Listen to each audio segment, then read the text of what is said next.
we find relics of cultures that do not exist anymore. The Mayans, were, most of them were wiped out a long time ago, but we can still find the ruins of the Mayans and appreciate the kind of culture they had. So in the same spirit, we can learn about intelligent extraterrestrial civilizations just by finding the relics they left behind in space. And the easiest is to find them near us, not to go very far, because space is vast. Oh, that's a bit of a downer, Professor Loeb. Like, instead of the idea of chilling and hanging out with ET, we're just going to stumble across some alien diapers floating in space. Yeah, I agree with you. It's somewhat disappointing, but on the other hand, think about if you were to stay at home and you don't even check your backyard, you don't look through the window, then obviously it's natural to say, well, I don't have anyone out there that I can share my thoughts with. I'm alone. That's what a single person says. But then, of course, what you tell that person is to find a partner. You need to go to dating sites. You need to look through the windows. You need to search for any objects that arrive from the street so that you know what's out there. And we haven't done that until recently. Only over the past decade, we found some interstellar objects. That's why I'm engaged in the search, and many of my colleagues, including Keating, they just talk and talk and talk and talk. They just have opinions all the time, publish opinions, talk with each other, express their view about whether I should go to the Pacific Ocean or not, because the chances are small, say that the government data is probably wrong because it doesn't agree with models about stones. This is just talk and talk and talk. The point is, it's not about talking.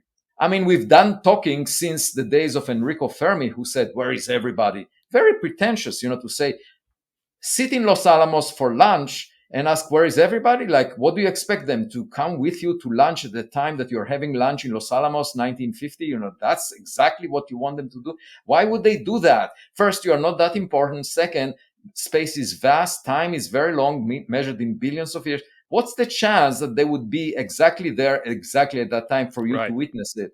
It's very small. So it's a very pretentious statement to say, I don't see anything. Well, to find something, you have to seek it. Like, if you were to say the same thing about dark matter, just think about it. Most of the matter in the universe is not known. It's of a substance that we don't know its nature.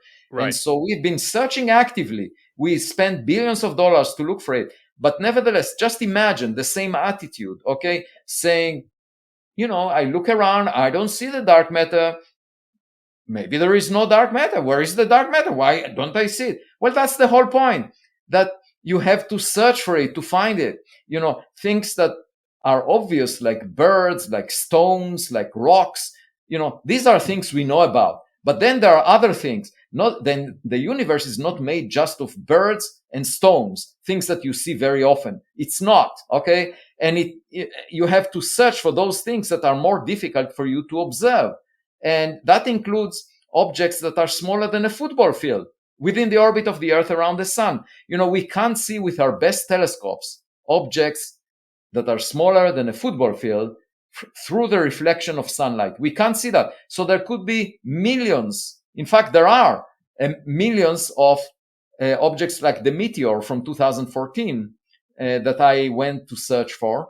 There are millions of them within the orbit of the Earth around the sun, but we can't see them because they are too faint for our telescopes.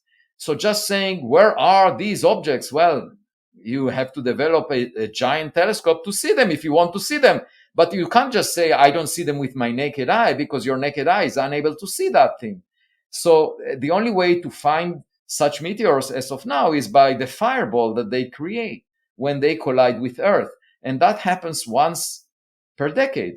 So this object from 2014 that I went to study, represents a population of objects. There are millions of them within the orbit of the Earth around the sun. Every decade, one of them collides with Earth. Only then you can see it. And the first one that was seen was in 2014. So, it's not as if Enrico Fermi had a telescope searching for such objects and said, I'm searching, but I don't find anything. No, he didn't even look. He just asked, where is everybody? And everyone keeps talking and talking and talking about this question since then. And then people say, Well, we've been searching a lot. We haven't seen anything. Well, you haven't. Okay, you haven't searched because such an object, a meter-sized object, collides with Earth from interstellar space only once per decade. And the US government had satellites that could detect it only over the past decade. So one was found in 2014, the first one ever recognized, first one in history. So you can't just say, I have an opinion, because that is not substantiated by evidence. What you need to say is, let's seek the evidence. Let's do the best we can. And I said that, just 2 months ago, going to the Pacific Ocean. Right. Even that was an issue to some of these people. Right, They came right. to me and said, why would you do that? Yeah, we're going to come to that in just a second. But just nevertheless, so whatever package we might receive from outer space, whether it's alien garbage or meaning of the life in the universe, it will probably come from a civilization that is long gone, right? Probably. I agree. Okay. Yeah. Okay, that's a bit sad. Okay. Right. Well, I it's can't help myself. I'm sorry. the reason for that is simple. It's because it takes a long time to travel. According to known physics, of course, you can always say, oh, maybe they have a warp drive, maybe all kinds of fantasies. These we don't know exist, and also, we don't know if it's possible from fundamental physics to do such things. Irrespective of the engineering. So as of now, if I limit my imagination to what we know in physics, it takes thousands of years to move at the speed of light across the Milky Way. It takes 500 million years to use chemical rockets across the Milky Way. Therefore, on such long time scales, civilizations may come and go, may not survive for very long. And So, indeed, the senders are right. not likely to Yeah. exist. So that thing they do in the movies, in sci-fi movies, when they just go into a black hole and then they come out on the other end of the universe, that doesn't Yeah, work. that's why I don't like these movies. And Okay. I'm not really a fan of science fiction because it very Interesting. often doesn't make sense. All right. Thank you to my lovely patrons, Taichi, Carmen, and Veronica. Thank you for your support. You're amazing.